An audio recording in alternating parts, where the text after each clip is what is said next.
জিব্রাইল আলাইহিসসালাম বললেন, হে বুরাক, তুমি কি জানো আজ তোমার পিঠে কে আরোহণ করছেন?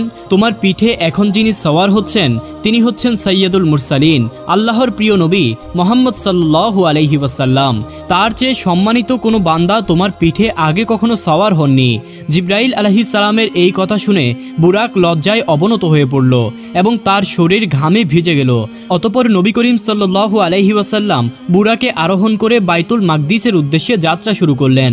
তার সাথে ছিলেন হযরত জিব্রাইল আলাইহিসসালাম এবং হযরত মিকাইল আলাইহিসসালাম। যাত্রাপথে রাসূল সাল্লাল্লাহু আলাইহি ওয়াসাল্লাম একটি বৃদ্ধার পাশ দিয়ে অতিক্রম করছিলেন। সেই বৃদ্ধা তাকে ডাক দিল। তখন হযরত জিব্রাইল আলাইহিসসালাম বললেন, হে নবী, আপনি এগিয়ে যান, এর প্রতি ভ্রুক্ষেপ করবেন না। আরও কিছুক্ষণ পর একটি বৃদ্ধ পুরুষের সাথে দেখা হলো, যিনি রাসূল সাল্লাল্লাহু আলাইহি ওয়াসাল্লামকে আহ্বান জানালেন। হযরত জিব্রাইল আলাইহিসসালাম আবার বললেন, হে নবী, আপনি আপনার পথেই চলুন, তার দিকে মনোযোগ দেবেন না। এরপর কিছুদূর এগিয়ে একটি দলের সাথে তার সাক্ষাৎ হলো। তারা তাকে সম্বোধন করে বলল, আসসালামু আলাইকা ইয়া আউয়ালু, আসসালামু আলাইকা ইয়া আখিরু, আসসালামু আলাইকা ইয়া হাশিরু। তখন জিব্রাইল আলাইহিসসালাম বললেন, আপনি এদের সালামের জবাব দিন। রাসূল সাল্লাল্লাহু আলাইহি ওয়াসাল্লাম তাদের সালামের জবাব দিলেন। পরে দলটি চলে গেলে জিব্রাইল আলাইহিসসালাম বললেন, হে নবী, যে বৃদ্ধাকে আপনি প্রথমে দেখেছিলেন সে হলো দুনিয়া।